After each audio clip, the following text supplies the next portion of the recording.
Chapter 6 of The Tower Treasure. Joe Hardy quickly led the way into the swampy area as the other boys trooped along, everyone talking at once. When they reached the spot, Chet examined the tire and exclaimed, "There's no mistake about it. This is one of the tires. When the thief put on the new one, he threw this one away." "Perhaps the queen is still around," suggested Frank quickly. "The thief may have picked this road as a good place to hide your jalopy until he could make a getaway." "It would be an ideal place," Chet agreed. "People coming to Willow Grove have to park at the gate, so nobody would come in here. But this old road comes in from the main highway. Let's take a look, fellows." A scrutinizing search was begun along the abandoned road in the direction of the highway. A moment later, Frank and Chet, in the lead, cried out simultaneously, "Here's a bypath, and here are tire marks," Frank exclaimed. To one side was a narrow roadway, almost overgrown with weeds and low bushes. It led from the abandoned road into the depths of the woods. Without hesitation, Frank and Chet plunged into it. Presently, the roadway widened out, then wound about a heavy clump of trees. It came to an end in a wide clearing. In the clearing stood Chet Morton's lost jalopy. "My queen!" he yelled in delight. "Her own license plates!" His shout was heard by the rest of the boys, who came on a run. Chet's joy was boundless. He examined the car with minute care while his chums crowded around. At last he straightened up with a smile of satisfaction. "She hasn't been damaged a bit. All ready to run? The thief just hid the old bus in here and made a getaway. Come on, fellows, climb aboard. Free ride to the highway." Before leaving, the Hardys examined footprints left by the thief. "He wore sneakers," Frank observed. Suddenly Chet swung open the door and looked on the floor. "You mean he wore my sneakers? They're gone." "And carried his own shoes," Joe observed. "Very clever. Well, that washes out one clue. Can't trace the man by his shoe prints." "Let's go," Chet urged. He jumped into the car, and in a few seconds the engine roared. There was barely sufficient room in the clearing to permit him to turn the jalopy about. When he swung around and headed up the bypath, the boys gave a cheer and hastened to clamber aboard. Lurching and swaying, the car reached the abandoned road, and from there made the run to the main highway. The boys transferred to Tony's truck and the motorcycles and formed a parade into Bayport, with Frank and Joe in the lead. It was their intention to ride up to the police headquarters and announce their success to Chief Colleague. "I hope Smuff will be around," Chet gloated. As the grinning riders came down Main Street, however, they noticed that no one paid any attention to them. And there seemed to be an unusual air of mystery in the town. People were standing in little groups, gesticulating and talking earnestly. Presently, the Hardys saw Oscar Smuff striding along with a portentous frown. Joe called out to him, "What's going on, Detective? You notice we found Chet's car?" "I've got something more important than stolen cars to worry." "Hey, what's that?" Detective Smuff stared blankly as the full import of the discovery filtered his consciousness. The boys waited for Smuff's praise, but he did not give it. Instead, he said, "I got a big mystery to solve. The Tower Mansion has been robbed." "Good night," the Hardys chorused. Tower Mansion was one of the show places of Bayport. Few people in the city had ever been permitted to enter the place, and the admiration which the palatial building excited was solely by reason of its exterior appearance. But the first thing a newcomer to Bayport usually asked was, "Who owns that house with the towers over on the hill?" It was an immense, rambling stone structure overlooking the bay and could be seen for miles, silhouetted against the skyline like an ancient feudal castle. The resemblance to a castle was heightened by the fact that from each of the far ends of the mansion arose a high tower. One of these had been built when the mansion was erected by Mayor Applegate, an eccentric, retired old army man who had made a fortune by lucky real estate deals. Years ago, there had been many parties and dances in the mansion, but the Applegate family had become scattered until at last there remained in the old home only Herd Applegate and his sister Adelia.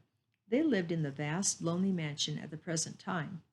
Herd Applegate was a man about 60, tall and stooped. His life seemed to be devoted now to the collection of rare stamps. But a few years before, he had built a new tower on the mansion, a duplicate of the original one.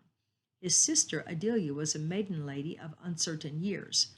Well-dressed women in Bayport were amused by her clothes. She dressed in clashing colors and unbecoming styles. Hurd and Adelia Applegate were reputed to be enormously wealthy, although they lived simply, kept only a few servants, and never had visitors. Tell us about the theft, Joe begged Smuff, but the detective waved his hand airily. You'll have to find out yourselves, he retorted as he hurried off. Frank and Joe called goodbye to their friends and headed for home. As they arrived, the boys saw Hurd Applegate just leaving the house. The man tapped the steps with his cane as he came down them. When he heard the boys' motorcycles, he gave them a piercing glance. Good day, he growled in a grudging manner and went on his way. He must have been asking Dad to take the case, Frank said to his brother as they pulled into the garage. The boys rushed into the house, eager to find out more about the robbery. In the front hallway, they met their father. We heard the Tower Mansion has been robbed, said Joe. Mr. Hardy nodded. Yes, Mr. Applegate was just here to tell me about it. He wants me to handle the case. How much was taken? Mr. Hardy smiled. Well, I don't suppose it will do any harm to tell you. The safe in the Applegate library was opened. The loss will be about $40,000, all in securities and jewels. Woo! Exclaimed Frank. What a haul! When did it happen? Either last night or this morning. Mr. Applegate did not get up until after 10 o'clock this morning and did not go into the library until nearly noon. It was then that he discovered the theft. How was the safe opened? By using the combination. It was opened either by someone who knew the set of numbers or else by a very clever thief who could detect the noise of the tumblers. I'm going up to the house in a few minutes. Mr. Applegate is to call for me. I'd like to go along, Joe said eagerly. So would I, Frank declared. Mr. Hardy looked at his sons and smiled. Well, if you want to be detectives, I suppose it is about as good a chance as any to watch a crime investigation from the inside. If Mr. Applegate doesn't object, you may come with me. A few minutes later, a foreign make, chauffeur-driven car drew up before the Hardy home. Mr. Applegate was seated in the rear, his chin resting on his cane. The three Hardys went outside.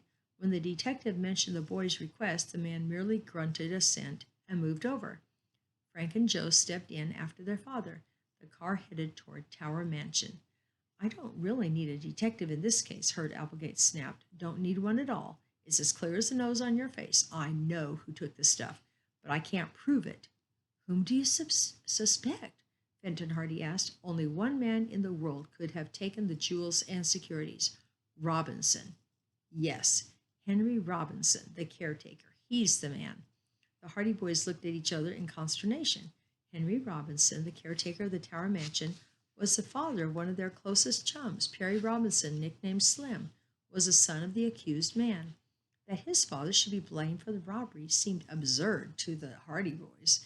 They had met Mr. Robinson upon several occasions, and he had appeared to be a good-natured, easy-going man with high principles. I don't believe he's guilty, Frank whispered. Neither do I, returned his brother. What makes you suspect Robinson? Mr. Hardy asked Hurd Applegate. He is the only person besides my sister and me who ever saw that safe opened and closed. He could have learned the combination if he'd kept his eyes and ears open, which I'm sure he did. Is that your only reason for suspecting him? No. This morning he paid off a $900 note at the bank, and I know for a fact he didn't have more than $100 to his name a few days ago. Now, where did he raise $900 so suddenly? Perhaps he has a good explanation, Mr. Hardy suggested. Oh, he'll have an explanation, all right, sniffed Mr. Applegate, but it will have to be a mighty good one to satisfy me. The automobile was now speeding up the wide driveway that led to Tower Mansion, and within a few minutes stopped at the front entrance. Mr. Hardy and the two boys accompanied the eccentric man into the house. Nothing has been disturbed in the library since the discovery of the theft, he said, leading the way there. Mr. Hardy examined the open safe, then took a special magnifying glass from his pocket. With minute care, he inspected the dial of the combination lock. Next, he walked to each window and the door to examine them for fingerprints. He asked Mr. Applegate to hold his fingers up to a strong light and got a clear view of the whorls and lines on the inside of the tips. At last, he shook his head. A smooth job, he observed. The thief must have worn gloves. All the fingerprints in the room, Mr. Applegate, seem to be yours. No use looking for fingerprints or any other evidence, Mr. Applegate barked impatiently. It was Robinson, I tell you. Perhaps it would be a good idea for me to ask him a few questions, Mr. Hardy advised.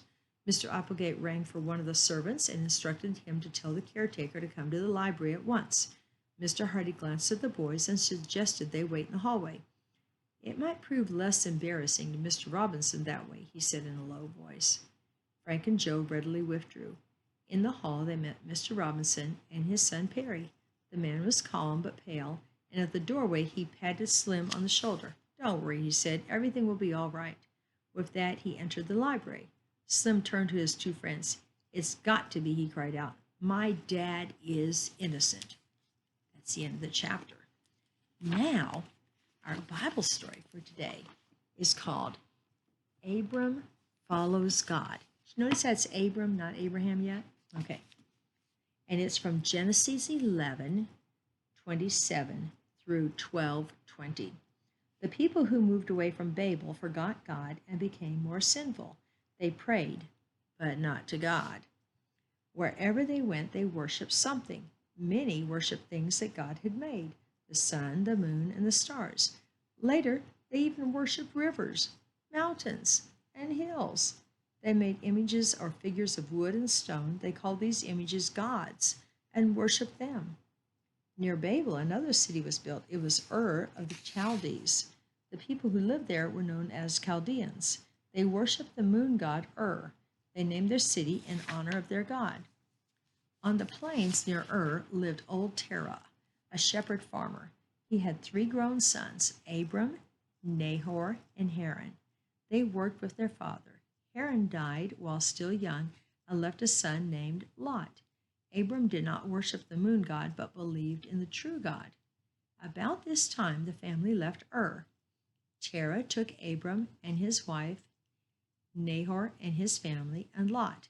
They took all they owned, their tents, their large flocks of sheep, and their herds of cattle. Day after day, they journeyed up the great river Euphrates until they came up to a place they called Haran. Here they settled. Time passed, and old Terah died. One day, Abram heard God calling him. God said, "Leave this country, your relatives, and your father's house. Go to a land that I will show you. I will bless you and make you a great blessing. Through you, all the families of the earth will be blessed." Leaving his brother Nahor and his family at Haran, Abram started out. He took his wife Sarai, his nephew Lot, and their servants. Driving their flocks and herds before them, they turned away from the great river and journeyed southwest toward the land of Chaldeans. On one side, the mountains rose wild and high. On the other side, the barren desert stretched as far as they could see. On and on they traveled, across rivers, through valleys, over hills, each day farther from their homeland and nearer to the land God had promised.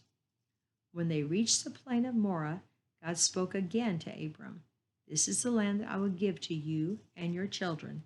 Abram built an altar there and worshiped God. Now this land was called Canaan, and the people were known as Canaanites. Abram did not live in their cities, but pitched his tents wherever he could pasture his cattle and sheep. His flocks and herds grew larger and larger. Abram became rich. Later, there was a famine in the land. The grass and water dried up. Nowhere could Abram find pasture, so he moved to Egypt. When the famine was over, he returned to Canaan. There is a picture of Abram and Lot on this page. And we're going to get to the story about them specifically. Now, that is the end of the story today.